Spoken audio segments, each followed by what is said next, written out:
अस्सलामुअलैकुम वरहमतुल्लाहि वबरकातुहू। इन्नल हम्दलिल्लाह नहमदुहु व नस्तईनुहु व नस्तगफिरुहु व नऊज़ु बिल्लाहि मिन शुरूरि अनफुसिना व मिन सय्यिआति अमालिना।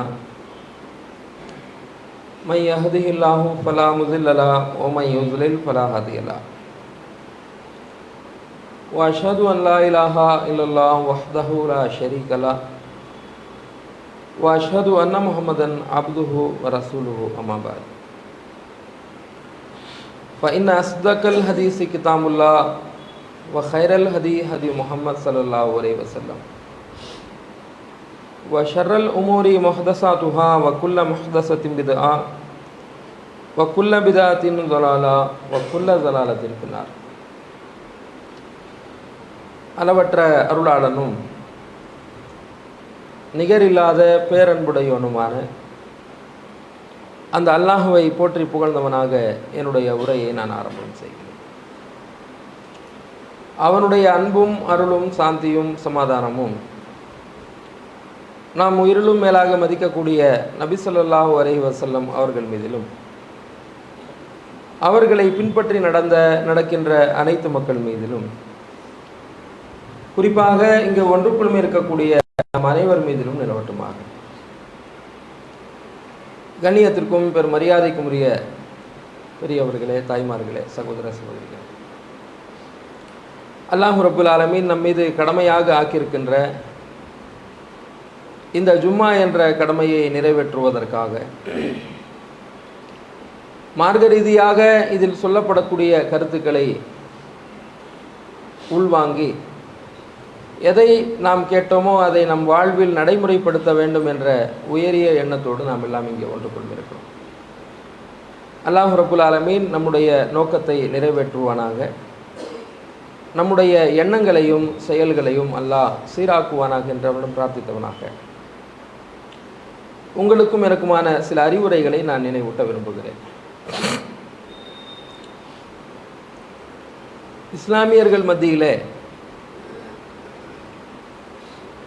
ஒவ்வொரு மாதங்களிலேயும் ஒரு அனாச்சாரமான காரியங்களை நீங்கள் காணலாம். அதில் நாம் இருக்கக்கூடிய இந்த மாதம் ரஜப் என்ற இந்த மாதம், இந்த மாதத்தில் மக்களிடத்தில் இருக்கக்கூடிய தவறான நம்பிக்கை என்னவென்றால், இந்த மாதத்தினுடைய 27ஆம் பிறை அன்று நபிகள் நாயகம் ஸல்லல்லாஹு அலைஹி வஸல்லம் அவர்கள் மேராஜ் பயணம் சென்றார்கள் என்று சொல்லி அதில் நோன்பு வைக்கக்கூடியவர்களாகவும் சிறப்பு தொழுகை தொழக்கூடியவர்களாகவும் சில ஊர்களிலே அதற்கென்று சிறப்பு அமர்வு, பிரார்த்தனைகள், சொற்பொழிவுகள் போன்ற பல செயல்பாடுகளை அரங்கேற்றி வருகிறார்கள். ஆகவே மேராஜ் என்ற ஒரு விஷயம் சம்பந்தமாக, அதில் உள்ள படிப்பினை சம்பந்தமாக, அதில் உள்ள மூட நம்பிக்கை, அதில் உள்ள அனாச்சாரம் சம்பந்தமாக சில தகவல்களை நான் சுட்டிக்காட்ட விரும்புகின்றேன். இந்த மேராஜ் பயணம் எந்த வருடத்தில், எந்த மாதத்தில், எந்த தேதியிலே நடந்தது என்பதற்கு எந்த விதமான ஆதாரபூர்வமான செய்திகள் கிடையாது. இது எந்த வருடத்தில் நடந்ததாக, எந்த மாதத்தில் நடந்ததாக, எந்த தேதியில் நடந்ததாக ஆதாரபூர்வமான செய்திகள் கிடையாது. ஆனால் இது நடந்ததாக மேராஜ் பயணம் என்ற ஒரு நம்பிக்கையை குர்ஆனும் நபிகள் நாயகம் ஸல்லல்லாஹு அலைஹி வஸல்லம் அவர்களுடைய பொன்மொழிகளும் அதிகமாக வலியுறுத்துகின்றது. இஸ்லாத்திலே மறைவான நம்பிக்கைகளை, மறைவான விஷயங்களை நம்பிக்கை கொள்வது என்பது அவசியமான ஒரு பகுதியாக சொல்லப்பட்டிருக்கிறது.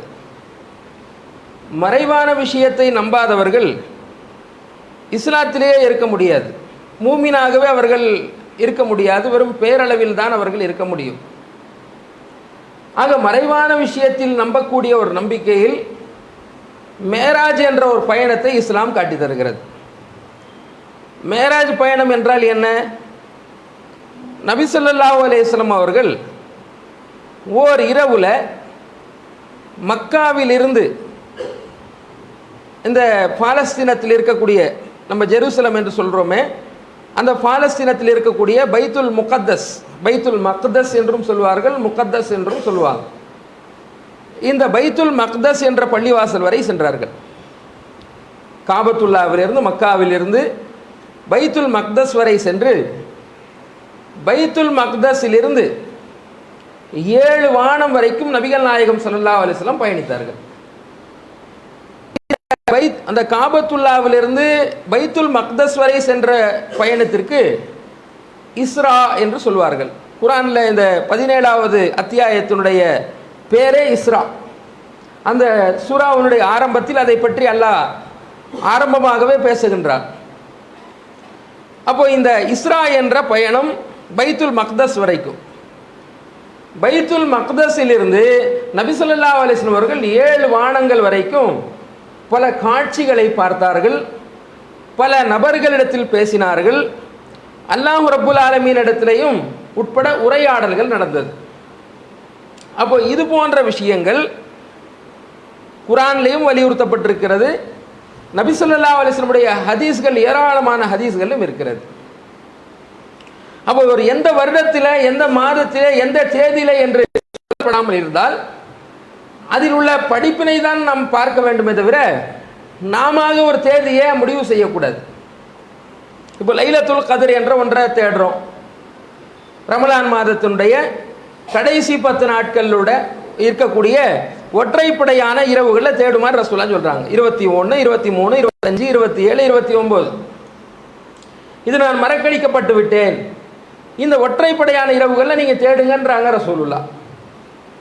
அப்போ அந்த மாதிரி இதுக்கு மேராஜ் பயணத்தில் சிறப்பான நோன்பு இருக்கும் என்றால், சிறப்பான தொழுகை இருக்கும் என்றால், சிறப்பான அமல்கள் இருக்கும் என்றால் நபி ஸல்லல்லாஹு அலைஹி வஸல்லம் இது போன்று சொல்லிவிட்டு போயிருப்பார்கள்.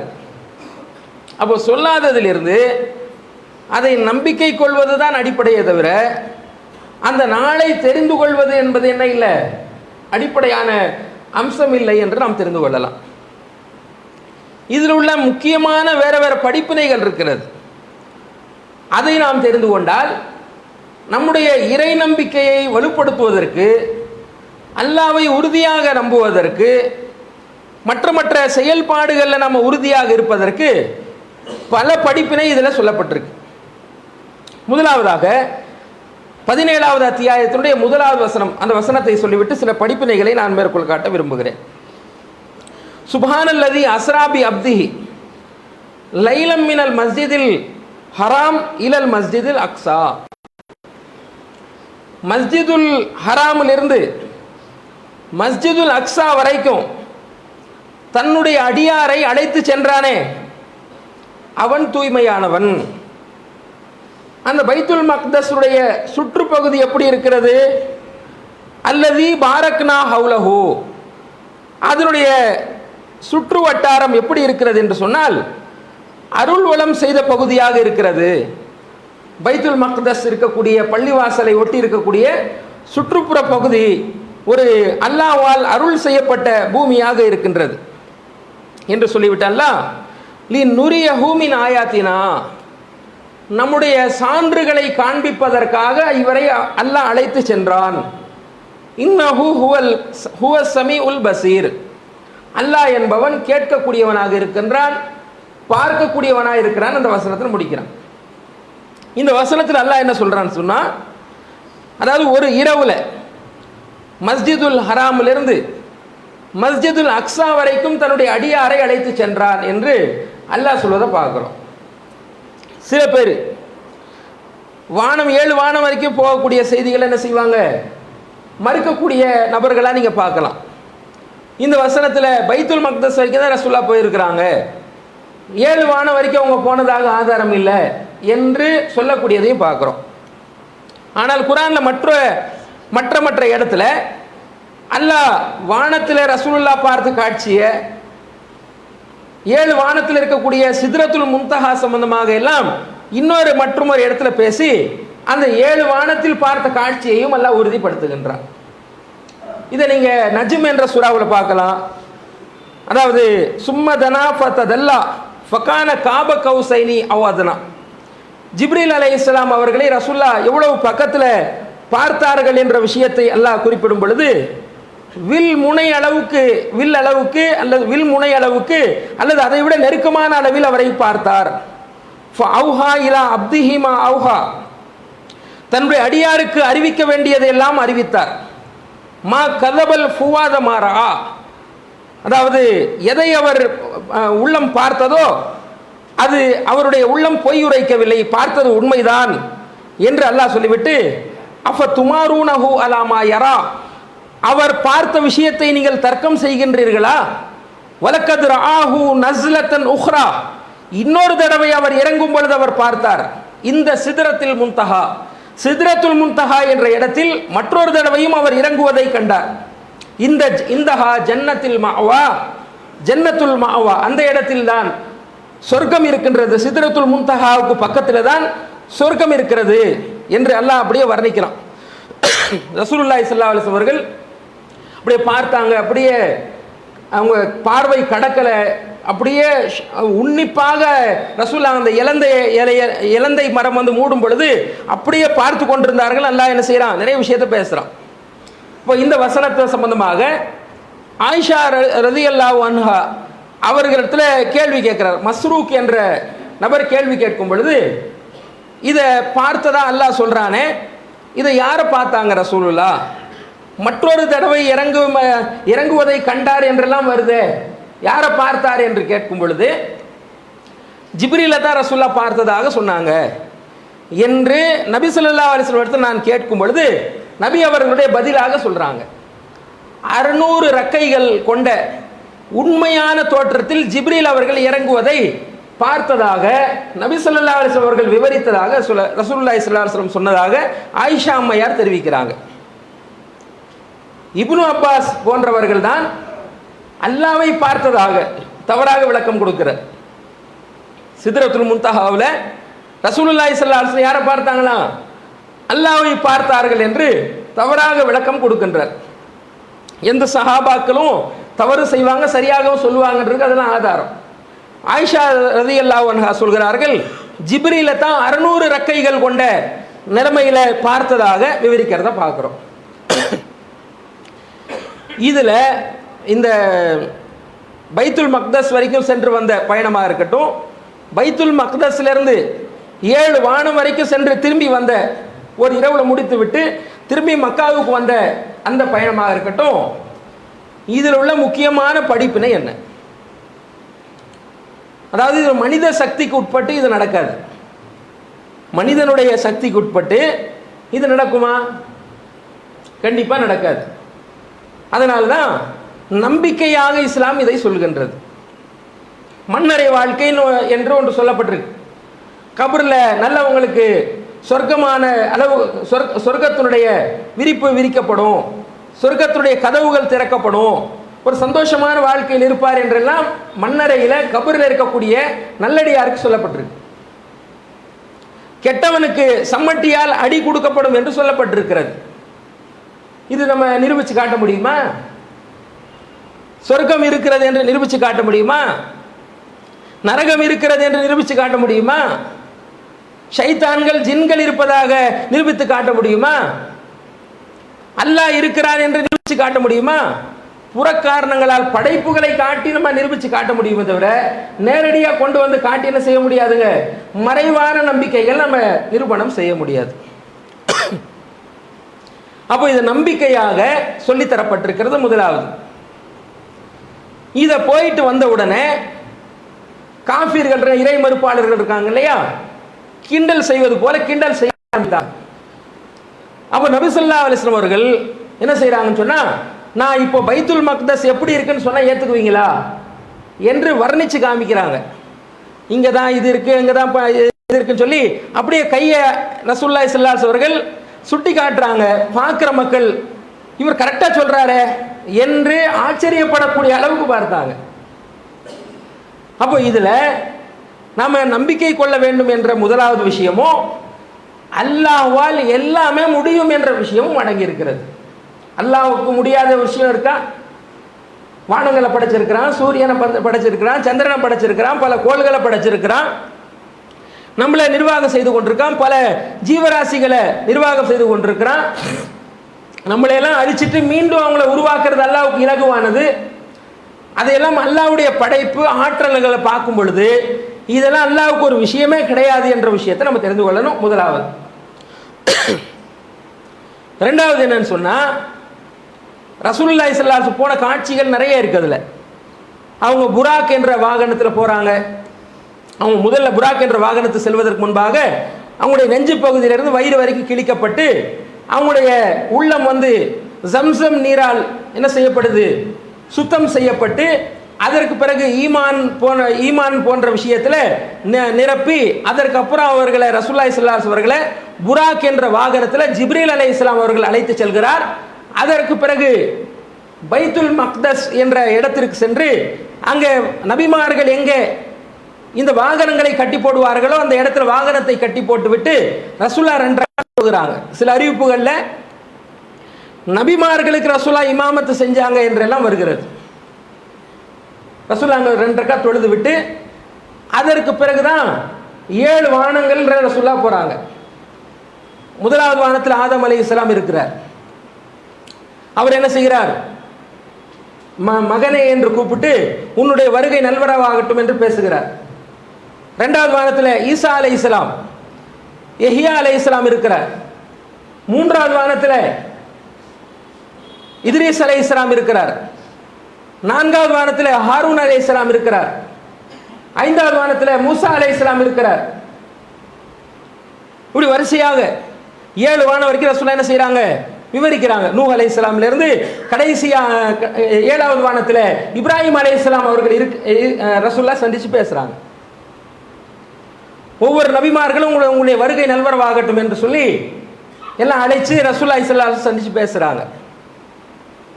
அப்போ ஆதம் அலைஹிஸ்ஸலாம் வலது பக்கம் பார்க்கிறார், இடது பக்கம் பார்க்கிறார், வலது பக்கம் பார்த்து சிரிக்கிறார், இடது பக்கம் பார்த்து அழுகிறார். ஏன் என்று கேட்கும் பொழுது வலது பக்கத்தில் இருக்கக்கூடியவர்கள் சொர்க்கவாசிகள், இடது பக்கத்தில் இருக்கக்கூடியவங்க நரகவாசிகள். அப்போ தன்னுடைய சந்ததிகள் பிள்ளைகள் எல்லாம் நரகத்தில் போகிறாங்களேன்னு சொல்லி அழுகிறார் என்ற சம்பவத்தை ரசூலுல்லாஹி ஸல்லல்லாஹு அலைஹி வஸல்லம் விவரிக்கிறாங்க. அதே மாதிரி மூசா அலைஹிஸ்ஸலாம் ரசூலுல்லாஹி ஸல்லல்லாஹு அலைஹி வஸல்லம் சந்திச்சுட்டு போன பிறகு அழ ஆரம்பிக்கிறார். ஏன் அழுகிறீங்கன்னு கேட்கும் பொழுது மூசா அலைஹிஸ்ஸலாம் சொல்கிறார், என்னுடைய உம்மத்தில் சொர்க்கம் செல்லக்கூடிய எண்ணிக்கையை விட வயது குறைவாக இருக்கக்கூடிய இந்த முகம்மதுடைய சமுதாயத்தில் அதிகமானவர்கள் சொர்க்கம் செல்வார்களே, அதை பார்த்து எனக்கு கவலை இருக்கிறது என்று மூசா அலைஹிஸ்ஸலாம் அழுவதை பார்க்கிறோம். அதே போல ரசூலுல்லாஹ் பல காட்சிகள் எடுத்து காட்டப்படுது. சொர்க்கம் எடுத்து காட்டப்படுகிறது, நரகம் எடுத்து காட்டப்படுகிறது. சொர்க்கத்தில் குடியிருப்பவர்கள் அதிகமானவர்கள் ரசூலுல்லாஹ் ஏழைகளாக பார்க்கிறாங்க. நரகத்தில் எட்டி பார்க்கிறாங்க, அதில் அதிகமானவர்களாக பெண்களை ரசூலுல்லாஹ் பார்க்கிறாங்க. காட்சி ரீதியாக ரசூலுல்லாஹ் பல விஷயத்தை சொல்றாங்க. நபிமார்களை சந்திச்ச ரீதியாக விஷயங்கள், அதுக்கு அடுத்ததாக பார்க்கப்பட்ட காட்சிகள் ரீதியாக நான் 1-2 மட்டும் மேற்கோள் காட்டுறேன். எல்லாமே நமக்கு அதில் போயிட்டு வந்த விஷயத்தை ரசூலுல்லாஹ் சொன்ன எல்லா விஷயங்களையுமே இந்த உம்மத்துக்குரிய படிப்பினையாக ரசூலுல்லாஹ் சொல்றாங்க. அதுல பாருங்க, முக்கியமான ஒரு 3 விஷயங்கள் பாருங்க. சஹீஹ் முஸ்லிம்ல பதிவு செய்யப்பட்ட ஹதீஸ். ரசூலுல்லாஹி ஸல்லல்லாஹு அலைஹி வஸல்லம் குறிப்பாக 3 விஷயங்கள் அல்லாஹ்வால் தரப்படுகிறது. ரசூலுல்லாஹ் அல்லாஹ்விடத்தில் திரைக்கு அப்பால் பேசுகிறாங்க. அல்லாஹ் 3 விஷயங்களை அங்க கொடுத்து அனுப்புறான்.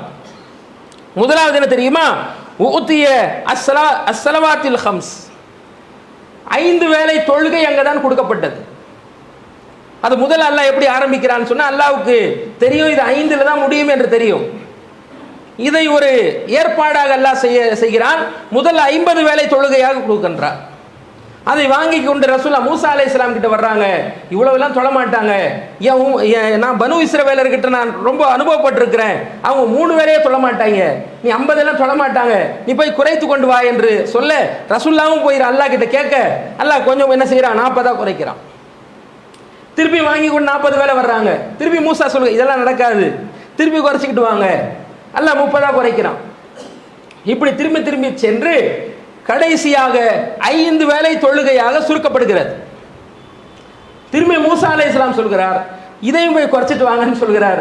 ரசூலா சொல்றாங்க, நான் வெக்கப்படுறேன், நான் அல்லாஹ் கிட்ட போக மாட்டேன் என்று ரசூலா சொல்லும் பொழுதுதான் அல்லாஹ்விடமிருந்து பதில் சொல்லப்படுகிறது, கூத்திபல் ஹம்ஸ், 5 வேளை தொழுகை கடமையாக்கப்பட்டு விட்டது. இந்த உம்மத்தில் 5 வேளை தொழுதால் 50 வேளை தொழுதனுடைய நன்மை கொடுக்கப்படும் என்று அல்லாஹ்வால் அறிவிக்கப்படுகிறது. இதில் உள்ள முக்கியமான விஷயம் கவனிச்சு பாருங்க. நம்ம 5 வேளை தொழுதால் 50 வேளை தொழுகையினுடைய நன்மை. அல்லாஹ் இந்த 5 வேளை தொழுகையை கடமையாக ஆக்கி இருக்கிறான். இதை ஒருத்தரும் விடக்கூடாது.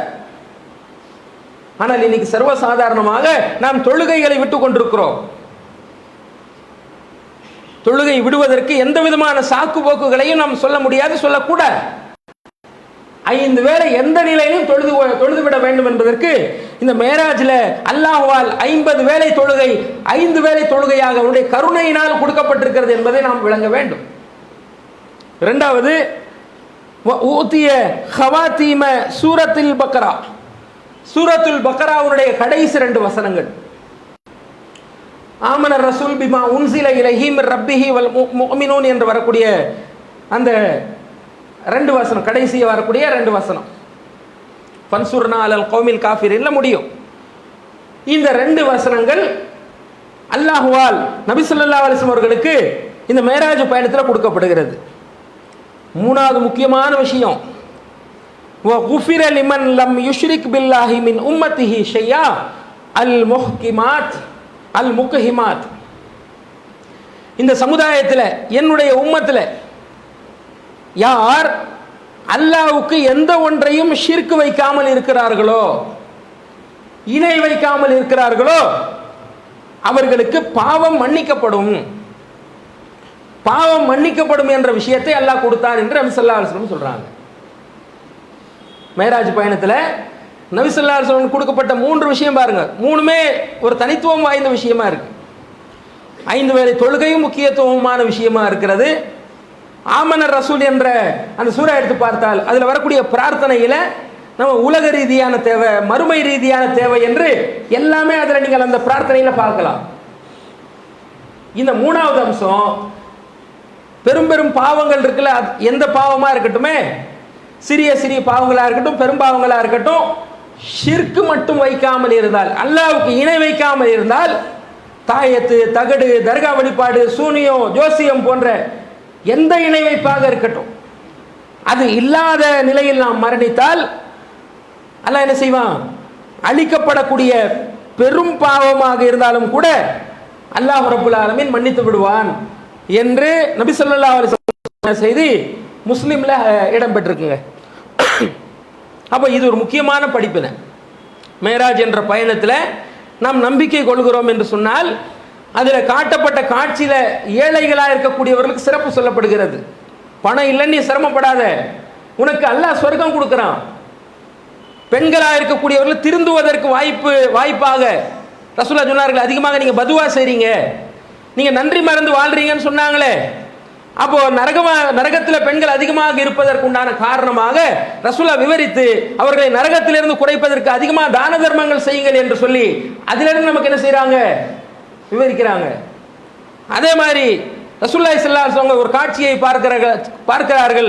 செம்பாலான நகத்தை வைத்து தன்னுடைய முகத்திலையும் தோலிலையும் கிழிக்கக்கூடிய சில மனிதர்களை நபி ஸல்லல்லாஹு அலைஹி வஸல்லம் பார்க்கிறார்கள். பார்த்து ஜிப்ரீல் இடத்துல கேட்கிறார்கள், யார் இவர்கள், எதற்காக இப்படி செய்கிறாங்க? ஹாஉலாய் யாக்குலூன லுஹுமுன் நாஸ், இவர்கள் உயிரோடு வாழக்கூடிய இந்த காலகட்டத்தில் துனியாவில் மனிதர்களுடைய இறைச்சியை சாப்பிட்டு வாழ்ந்தவர்கள் என்று அங்கே விளக்கம் தரப்படுகிறது. இப்போ இறைச்சி சாப்பிட்றதுனா என்னது? அல்லாஹ் குர்ஆன்லயே 49வது சூறாவில் விவரிக்கிறான். புறம் பேசுறது தான்.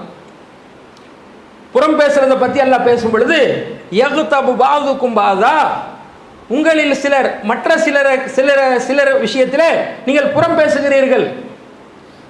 உங்களுடைய சகோதரனுடைய இறைச்சியை உங்கள் இறந்துவிட்ட சகோதரனுடைய இறைச்சியை நீங்கள் சாப்பிட விரும்புவீர்களா, வெறுக்க மாட்டீர்கள் என்று அல்லாஹ் குர்ஆன்ல கேட்கிறான். அப்போ இறைச்சியை சாப்பிடுவது சம்பந்தமாக அல்லாஹ் குர்ஆன்ல எதை பற்றி சொல்றான்? புறம் பேசக்கூடிய பாவத்தை குறித்து சொல்றான். அப்போ மேராஜ் பயணத்தில் நபி ஸல்லல்லாஹு அலைஹி அவர்கள் அந்த நகத்தினால் கிழிக்கப்பட்ட நபர்களை பற்றி சொல்லும் பொழுது அவங்க மனிதர்களுடைய இறைச்சியை கிழித்து வாழ்ந்தவர்கள் என்று விவரிக்கிறாங்க. அப்போ இந்த விஷயங்களை பாருங்க. அப்போ 7 வானங்கள்ல ரசூலுல்லாஹி ஸல்லல்லாஹு அலைஹி வஸல்லம் பல காட்சிகளை பார்க்கறாங்களே, நரகத்தை பார்க்கறாங்க. வானவர் மாலிக் என்ற கொடூரமான ஒரு வானவரை ரசூலுல்லாஹ் பார்க்கறாங்க. அவருக்கு ரசூலுல்லாஹ் சலாம் சொல்றாங்க. இப்படி பல காட்சிகள். மூசா அலைஹிஸ்ஸலாமை பார்க்கறாங்க, ஈசா அலைஹிஸ்ஸலாமை பார்க்கறாங்க, நபிமார்களை பார்க்கறாங்க. அவங்க ஒவ்வொரு நபிமார்கள் எப்படி இருந்தாங்கன்றத ரசூலுல்லாஹ் விவரிக்கிறாங்க. தஜ்ஜால கூட ரசூலுல்லாஹ் ஸல்லல்லாஹு அலைஹி அவர்கள் அங்க பார்க்கறாங்க. அல்லாஹ்வால் எடுத்து காட்டப்படுகிறது. அவங்க வழியா தான் இந்த சமுதாயத்தில் எல்லா தகவல்களும் சொல்லித்தரப்பட வேண்டும் என்பதற்காக அல்லாஹ் பல காட்சிகளை அங்க ரசூலுல்லாஹ் காண்பித்து அனுப்புறான். இப்போ மேராஜ் என்பது கட்டுக்கதைகளை பேசுவதற்காக, ஒரு மூட பழக்க வழக்கங்களை ஊக்குவிப்பதற்கான நிகழ்ச்சி அல்ல. அல்லாஹ்வுடைய ஆற்றலை, அல்லாஹ்வுடைய வல்லமையை, நல்லது செய்யக்கூடியவர்களுக்கு பிரம்மாண்டமான பரிசு இருக்கிறது, தீமை செய்யக்கூடியவர்களுக்கு பிரம்மாண்டமான கொடூரமான நரகம் இருக்கிறது என்ற ஒரு முன்னறிவிப்பை சொல்வதற்கான ஒரு அமர்வாக, நிகழ்ச்சியாக இருக்கக்கூடிய ஒரு விஷயத்தை எப்படி ஆக்கிட்டாங்க பார்த்தீங்களா? ஒரு கட்டுக்கதையாக நீங்கள் இந்த மாசத்தில் பார்க்கலாம். மேராஜ் சம்பந்தமாக பார்க்கும் பொழுது, புராக் சம்பந்தமான வாகன சம்பந்தமாக பார்க்கும் பொழுது, ரசூலுல்லாஹ் சம்பந்தமாக நீங்கள் பார்க்கும் பொழுது, ஜிப்ரீல் சம்பந்தமாக பார்க்கும் பொழுது எல்லாம் கட்டுக்கதைகளாக பேசுவாங்க. குர்ஆன்லேருந்து பேச மாட்டாங்க, ஹதீஸ்லேருந்து பேச மாட்டாங்க. குர்ஆன்ல ஹதீஸ்ல நான் இப்போது கூறிய இது போன்ற தகவல்கள்லாம் இருக்கிறது, அதிகமாக இருக்கிறது. அங்கே நரகவாசிகளுக்கு என்ன விதமான வேதனை நடக்கும், சொர்க்கத்தில் இருக்கக்கூடியவர்களோட போய் பாக்கியம் கிடைக்கும், முத்தாலான மாளிகை எப்படி இருக்கிறது என்றெல்லாம் பல வர்ணனைகள். நல்ல நல்ல அமல்களை செய்யக்கூடியவங்களுக்கு இன்னும் கொஞ்சம் நம்ம நல்ல அமல் செய்யலாமே, அல்லாஹ்வின் பக்கம் நம்ம திரும்பலாமேன்ற எண்ணம் வரக்கூடிய அடிப்படையில் நரகத்தில் இருக்கக்கூடிய அந்த கொடூரத்தை பார்க்கும் பொழுது ஐயோ இது வேணாம், நம்ம பாவம் செய்யக்கூடாது என்று நம் சிந்தனை பெற்று நல்ல உபதேசம் பெற்று அதை மீண்டு திரும்பி வரக்கூடிய அடிப்படையில் அவ்வளவு அறிவுரைகள் சொல்லப்பட்டிருக்குங்க. அப்போ மேராஜ் என்ற விஷயத்தில் அது ஒரு இறை நம்பிக்கை, மறைவான ஒரு விஷயம். அதை நம்ம என்ன செய்ய முடியாது, நிரூபணம் செய்து காட்ட முடியாது. அப்போ மறைவான விஷயத்தை நம்பினால்தான் ஒருவர் இந்த இஸ்லாத்திற்குள் இருக்க முடியும். ஒருத்தன் தொழாம இருந்து கூட இந்த இஸ்லாத்தில் முஸ்லீமா இருக்க முடியும். நோன்பு வைக்காம கூட ஒருத்தன் முஸ்லீமா இருக்க முடியும். ஜகாத் ஹஜ்ஜு கூட செய்யாம கூட என்ன செய்ய முடியும், அவன் இஸ்லாமியனா தொடர முடியுங்க. ஆனால் மறைவான விஷயத்தில் நான் இந்த பகுதியை நான் நம்ப மாட்டேன் என்று ஒருவன் சொன்னால் அந்த கணமே அவன் இஸ்லாத்தை விட்டு வெளியே போயிடுவான். நம்பிக்கைக்கும் செயல்பாடுகளுக்குள்ள வேறுபாடு என்ன? நம்பிக்கையில் கோளாறு இருக்கக்கூடியவர்கள் மூமினாக முஸ்லீமாக தொடர முடியாது. செயல்பாடுகளில் குறை இருக்குமானால் அவன் குற்றவாளியான நிலையில் இந்த இஸ்லாத்தில் தொடருவார். ஆக நம்ம தெரிந்து கொள்ளணும், இந்த நம்பிக்கை என்பது இஸ்லாத்தில் அடிப்படையாக சொல்லப்பட்டிருக்கிறது. இந்த மேராஜ் சம்பந்தமான பயணத்தை நம்ம அனைத்து தகவல்களையும் விரிவாக படித்து அதை உள்ளார நம்பி பிற மக்களுக்கும் அல்லாஹ்வுடைய ஆற்றலை, வல்லமையை, அல்லாஹ் நல்லவர்களுக்கு தரக்கூடிய பரிசை, கெட்டவர்களுக்கு கொடுக்கக்கூடிய தண்டனையை, நபிமார்களை ரசூலுல்லாஹி ஸல்லல்லாஹு அலைஹி வஸல்லம் சந்தித்து பேசிய உரையாடல்களை எல்லாம் நாம் அனைவருக்கும் எடுத்து சொல்லக்கூடிய நன்மக்களாக, இந்த மேராஜிலிருந்து படிப்பினை பெறக்கூடியவர்களாக ஆக்கி இந்த கட்டுக்கதைகளை எல்லாம் விட்டு நாம் தூரம் ஆகக்கூடிய சமுதாயமாக மாற வேண்டும் என்று கேட்டு என்னுடைய முதல் உரை நிறைவு செய்கிறேன். அல்ஹம்துலில்லாஹி ரப்பில் ஆலமீன்.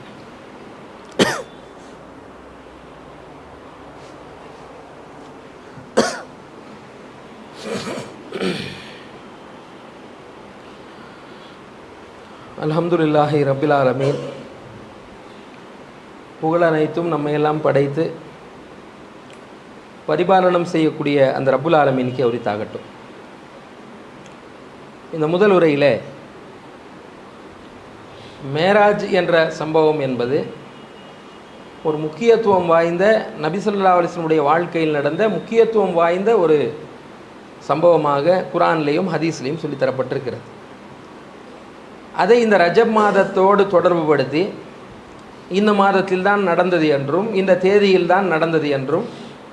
நம்புவது இஸ்லாத்திற்கு மாற்றமானது. அது நடந்தது உண்மை, அது இந்த தேதியில் நடந்தது என்பதற்கு ஆதாரபூர்வமான எந்த செய்தியும் இல்லை என்ற ஒரு விஷயத்தை நாம் தெரிந்து கொள்ளணும்.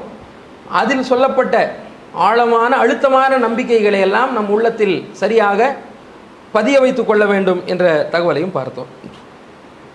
இந்த ரஜபில் இன்னொரு ஒரு விஷயம் என்ன செய்வாங்கன்னா, அதாவது ஒரு துவாவை ஓதக்கூடியவர்களாக இருப்பாங்க. என்ன துவான்னு கேட்டால், அல்லாஹும்ம பாரிக் லனா ஃபி ரஜப் ஓ ஷாபான் ஓ பல்லிகனா ரமதான். இந்த துவாவை என்ன செய்யலாம், நீங்கள் ரமலானுக்கு முன்னாடி எல்லாரும் பிரார்த்தனை செய்யக்கூடியவர்களாக சமூக வலைத்தளத்தில் பதிவேற்றக்கூடியவர்களாக நீங்கள் பார்க்கலாம்.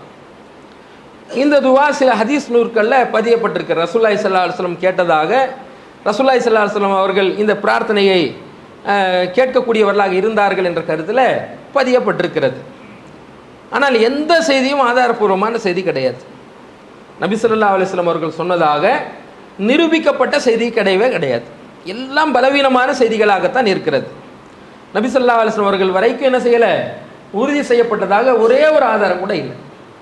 அதனுடைய கருத்து அழகாக இருக்கிறது என்பதற்காக எல்லாரும் ஓதுவாங்க. அல்லாஹும்ம பாரிக் லனா ஃபி ரஜப் வ ஷாபான். இறைவா, இந்த ரஜப் மாதத்தில் எங்களுக்கு நீ பரக்கத் செய், இந்த ஷாபான் மாதத்திலையும் பரக்கத் செய். ஓ பல்லிகனா ரமதான், ரமலானை எங்களை அடைய செய் என்ற ஒரு துவா. கருத்து அழகாக இருக்கிறது என்ற காரணத்தினால எல்லாரும் என்ன செய்கிறாங்க, நம்ம ரமலான் வரைக்கும் அடையணும், உயிரோடு இருக்கணும், அமல்களை செய்யணும் என்ற கருத்து அழகாக இருக்கிறது என்பதற்காக கேட்கக்கூடியவர்களாக இருக்கிறாங்க. இப்போ எந்த கருத்து அழகாக இருந்தாலும் நபி ஸல்லல்லாஹு அலைஹி வஸல்லம் அவர்கள் வரைக்கும் அதை கொண்டு செல்வதாக இருந்தால், அது ஆத்தென்டிக்கான உறுதியான சனது இருந்தால்தான் நம்ம கொண்டு போய் சொல்ல முடியுமே தவிர, இல்லாத கருத்தில் நம்ம செய்ய முடியாது, சொல்ல முடியாது என்பதற்கு நம்ம தெரிந்து கொள்ளணும். ஆனால் இருக்கக்கூடிய சிறப்பு என்ன அப்படின்னு கேட்டால், 4 புனித மாதங்கள், இந்த ரஜமும் ஒரு புனித மாதம். 4 புனித மாதங்கள் ரசூலுல்லாஹி ஸல்லல்லாஹு அலைஹி வஸல்லம் சொல்லியிருக்கிறாங்க. அல்லாஹ்வும் குர்ஆன்ல என்ன செய்கிறான், 4 புனித மாதத்தை குறித்து குர்ஆன்ல சொல்கிறான். 9வது அத்தியாயம் 36வது வசனத்தில் அல்லாஹ் சொல்லி காட்டுகிறான், இன்ன இத்தத ஷுஹூரி இந்தல்லாஹி இஸ்னா அஷர ஷஹரன் ஃபி கிதாபில்லாஹி யௌம ஹலக ஸமாவாதி வல் அர்த். வானங்கள் மற்றும் பூமி படைக்கப்பட்ட நாளிலிருந்து அல்லாஹ்வுடைய பதிவேட்டில் இந்த வருடத்தினுடைய எண்ணிக்கை என்பது 12 தான் என்று அல்லாஹ் சொல்லிவிட்டு, மின்ஹா அர்பாத்துன் ஹுரும், அந்த 12 மாதங்களில் 4 மாதம் புனிதமான மாதமாக இருக்கிறதுன்னு அல்லாஹ் குர்ஆன்ல சொல்றான். இது 9வது அத்தியாயம் 36ல் தௌபாவில் நீங்கள் பார்க்கலாம். இதை பற்றி ரசூலுல்லாஹ் சொன்ன ஹதீஸ் புகாரியில் 3197வது இலக்கத்தில் பார்க்கலாம். ரசூலுல்லாஹ் அந்த 4 புனித மாதத்தை பற்றி விவரிக்கிறாங்க. 3 தொடர்ச்சியாக வரக்கூடிய மாதம், 1 இடையில் வரக்கூடிய மாதமாக ரசூலுல்லாஹ் சொல்கிறாங்க. முதலாவது மாதம் என்னன்னு சொன்னால், அதாவது துல் காதா முதலாவது, 2வது துல் ஹிஜ்ஜா, அதாவது துல் ஹஜ் மாதம், நம்ம ஹஜ் செய்கிறோம் இல்லையா, குர்பானிலாம் கொடுக்கக்கூடிய துல் ஹஜ் மாதம். அதை தொடர்ந்து வரக்கூடிய முஹர்ரம், துல் காதா, துல் ஹஜ், முஹர்ரம். இந்த 3 மாதமும் தொடர்ச்சியாக வரக்கூடிய மாதங்கள். இந்த 3 மாதமும் புனித மாதம். புனித மாதம் நம்ம விளங்குறதா இருந்தால், நம்ம ஹஜ்ஜுக்கு போகிறோம், குர்பானி கொடுக்குறோம், நகம் முடியெல்லாம் வெட்டாமல் இருக்கிறோமா இல்லையா, புனிதமாக கருதி அமல்கள்லாம் செய்கிறோமா இல்லையா, இப்படி விளங்கி வச்சிருக்கிறோம் இந்த மாதங்களை. ஆனால் ரஜப் என்ற மாதம் ரசூலுல்லாஹ் சொல்கிறாங்க 4வது மாதமாக சொல்கிறாங்க. இந்த 3 மாதத்துக்கு பிறகு ஷாபானுக்கு முந்தைய மாதமாக இருக்கக்கூடிய இந்த ரஜப மாதமும் புனித மாதம் என்று நபி ஸல்லல்லாஹு அலைஹி வஸல்லம் சொல்கிறாங்க. இப்போ புனித மாதம் என்று சொன்னால் அல்லாஹ் அதில் போரிடக்கூடாது, யாருக்கும் என்ன செய்யக்கூடாது, ரத்தங்களை ஓட்டக்கூடாது, எந்த நாடுமே ஆயுதங்களை எடுத்துக்கொண்டு வரக்கூடாது என்று புனித மாதங்களை 4 மாதங்களை தடுத்திருந்தான். அந்த 4ல் இந்த ரஜபு ஒரு புனிதமான மாதம். இப்போ புனித மாதங்களை நம்ம எந்த அமல்கள் எல்லாம் நமக்கு மார்க்கத்தில் ஆர்வம் ஊட்டப்பட்டிருக்கோ அது செய்யலாம், அது பிரச்சனை இல்லை. மாதம் முழுக்க இவங்க என்ன செய்கிறாங்க, 27 மட்டும் தேர்ந்தெடுத்து அதில் மட்டும் நோன்பு வைக்கிறது. அன்னைக்கு ஏதோ ஒரு இரவுல குல் வல்லாஹு அஹத் சூரத்துல் இக்லாஸ் அதை இத்தனை தடவை ஓதி சிறப்பு தொழுகை தஸ்பீ தொழுகை தொழ வேண்டும். தஸ்பீ தொழுகைக்கு ஆதாரம் கிடையாது. அந்த மாதிரி பிதாத்தான தொழுகைகளை எல்லாம் இரவில் தொழக்கூடியவர்களாக, நோன்பு வைக்கக்கூடியவர்களாக, சிறப்பு பயான் நிகழ்ச்சிகள்லாம் பல இடங்களை ஏற்பாடு செய்யக்கூடியவங்களாக பார்க்குறோம். ஆக அது போன்ற எந்த காரியமும் செய்வது அனாச்சாரம், வழிகேடு. குல்லு பிதாத்தின் தலாலா, அனைத்து பிதாத்தும் வழிகேடுன்னு நபி ஸல்லல்லாஹு அலைஹி வஸல்லம் சொல்லியிருக்கிறாங்க. ஆக இந்த புனித மாதத்துக்கு என்ன மதிப்பு கொடுக்கணுமோ, புனித மாதத்தில் எந்த அமல்கள் நம்ம செய்வது மார்க்கத்தில் ஆர்வம் ஊட்டப்பட்டிருக்குதோ அதை மாதம் முழுக்க செய்யணும். ஒரு நாள் 2 நாள்ன்ற மாதிரி எல்லாம் இல்லாமல் எல்லா மாதங்களும் செய்ய வேண்டிய ஒரு விஷயமாக நம்ம கருதி இந்த ரஜப் மாதத்தை நாம் பயன்படுத்தி கொள்ள வேண்டும். அதுக்கு அடுத்து வரக்கூடிய ரமலானுக்கு வாய்ப்பு இருக்கக்கூடிய காரணத்தினால் இந்த ரமலான் மாதத்துக்கு நாம் நோன்பு வைப்பதற்கு தயாராக வேண்டும். அல்லாஹ் ரப்பல் ஆலமீன் இடத்துல நாம் நன்மை செய்யக்கூடிய பாக்கியத்தை பிரார்த்தனை செய்யக்கூடியவர்களாக இருக்க வேண்டும் கேட்டு முடித்துக் கொள்கிறேன். வாஹிர தவானா அல்ஹம்துலில்லாஹி ரப்பில் ஆலமீன். அஸ்ஸலாமு அலைக்கும்.